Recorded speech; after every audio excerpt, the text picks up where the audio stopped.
बिस्मिल्लाहिर्रहमानिर्रहीम नहमदुहु व नुसल्ली अला रसूलिहिल करीम अम्मा बाद। मुअज़्ज़ज़ सामीन किराम, उम्मीद है कि आप सब खैर आफियत से होंगे। कल जो वीडियो बनाई गई थी उसको भी अल्हम्दुलिल्लाह काफ़ी लोगों ने सुना है और लाइक भी किया है और पसंद भी किया है। तो आज भी एक नाम के सिलसिले में तस्करा किया जा रहा है जो आमतौर पर बच्चों का होता है और वो नाम है गाजी।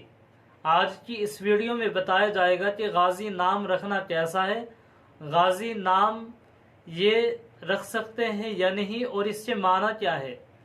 तो गाजी नाम के बहुत सारे माना आते हैं। एक माना आता है फतेहमंद, दूसरे माना आते हैं कामयाब और तीसरे माना आते हैं मैदान कारजार से वापस जिंदा लौटकर आने वाला। तो ये नाम अच्छा है, ये नाम रख सकते हैं।